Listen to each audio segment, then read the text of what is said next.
मुकेश चंद्राकर हत्याकांड की जो एसआईटी की रिपोर्ट है, कल वो आ गई।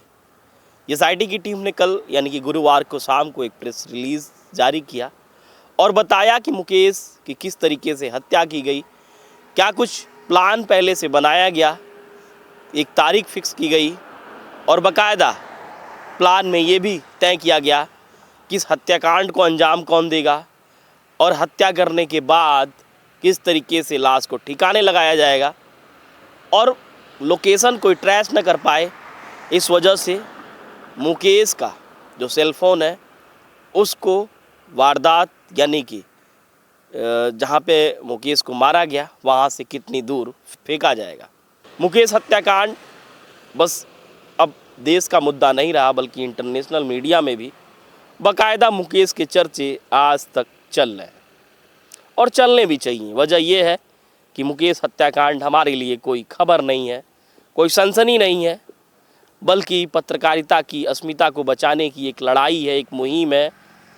और हमारा ये प्रयास है कि अगर जो भी भ्रष्टाचार को लेकर खबर बना रहा है, जो भी जनता के हित की बात करता है, अगर उसके साथ ऐसा हो जाता है तो हमारा ये दायित्व है कि उसके लिए आवाज़ बुलंद किया जाए। मुकेश चंद्राकर जैसा कि आप सभी जानते हैं, बाकायदा हमने इस पर चर्चा भी किया है, वीडियो भी पहले बनाया है कि किस तरीके से मुकेश के साथ बुरा हुआ, मुकेश की हत्या हुई। एक सड़क जो कि 52 किलोमीटर की, बीजापुर ज़िला गंगालूर से एक सड़क 52 किलोमीटर के लिए पास होती है, 2009 की बात। और फिर उसमें दोबारा टेंडर होता है, पहले उसकी कीमत करीब 60 करोड़ रहती है, फिर 120 करोड़ हो जाती है।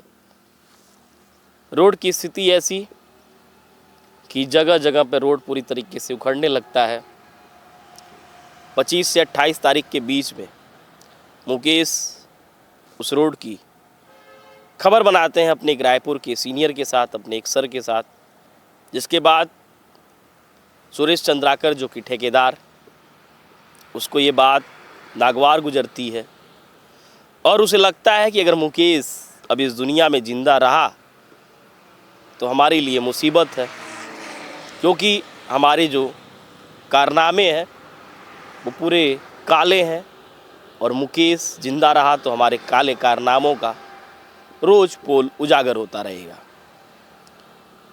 बाकायदा उसने एक साजिश रची, साजिश रचने के बाद मुकेश को मौत के घाट उतार दिया।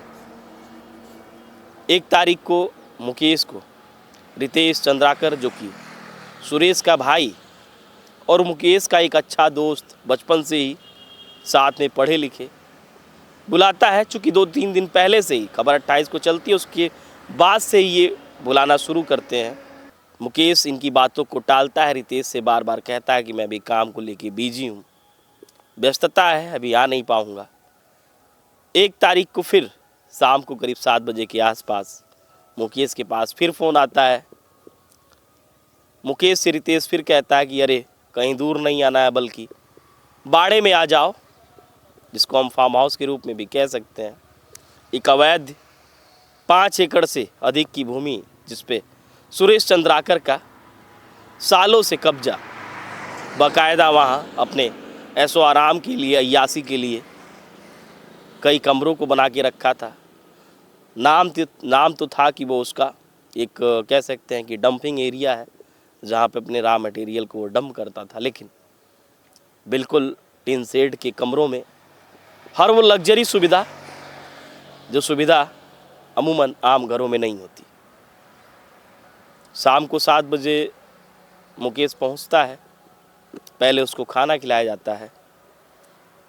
बात झड़प पर आती है, चूँकि सब कुछ पहले से ही सुनियोजित था। झड़प होती है, झड़प होने के बाद एक लोहे के राड से मुकेश के सिर पर वार किया जाता है और मुकेश की वहीं मौत हो जाती है।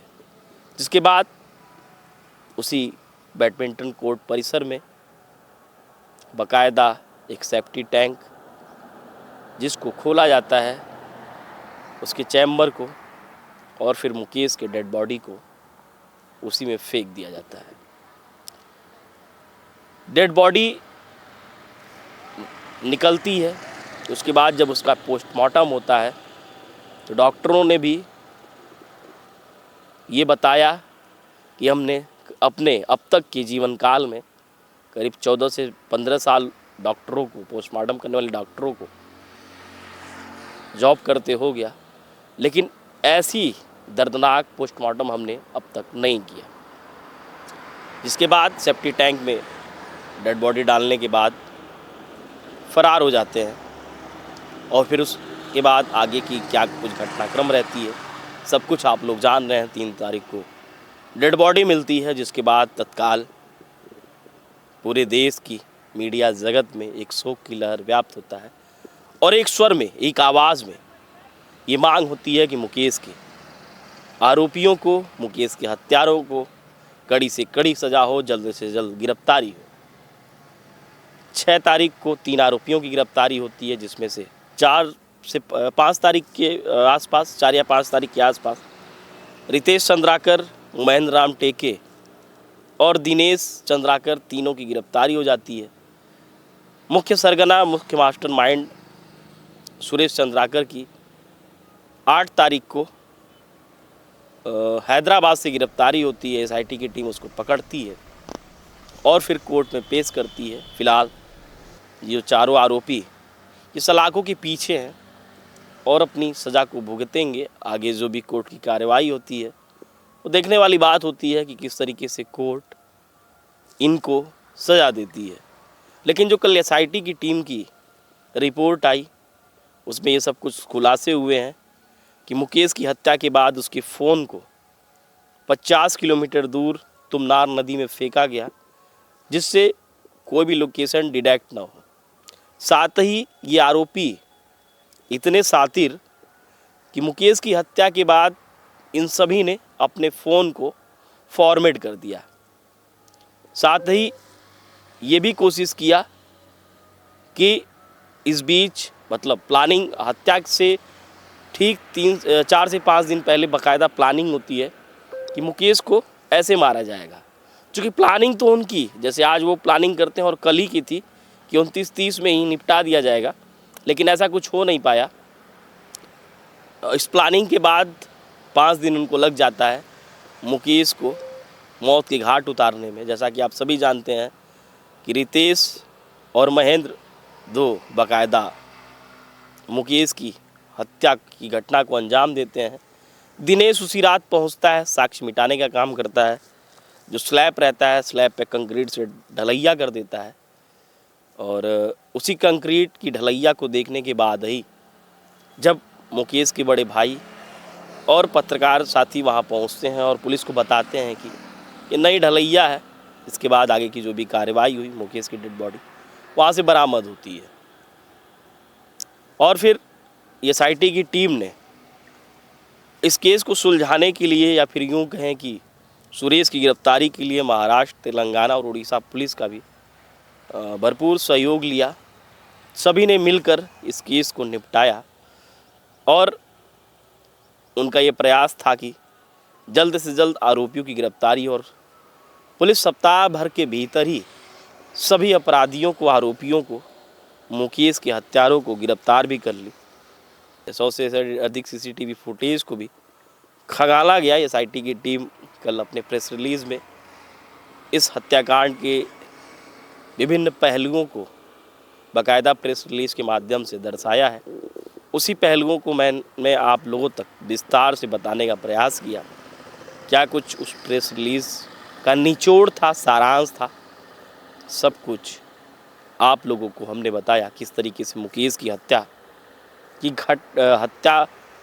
के दिन के ठीक 5 दिन पहले उसकी हत्या की साजिश रची जाती है। बाकायदा एक प्लान के तहत मुकेश की हत्या होती है और बाकायदा हत्यारों का ये प्लान भी था कि इस हत्याकांड को अंजाम देने के बाद हम लोग कुछ दिन लाइमलाइट से दूर रहेंगे और फिर क्या है, ये केस ऐसे ही उधेड़-बुन, और कह सकते हैं कि ये जो हत्याकांड है वो सस्पेंस बना रहेगा। हत्यारों को ये उम्मीद नहीं थी कि हमारी गिरफ्तारी हो जाएगी, हमारे काले कारनामों से पर्दाफाश हो जाएगा। और सोचने वाली बात, एसआईटी की टीम की रिपोर्ट जो आई है एसआईटी की, उसमें एक और भी बात है कि हत्या के ठीक एक दिन पहले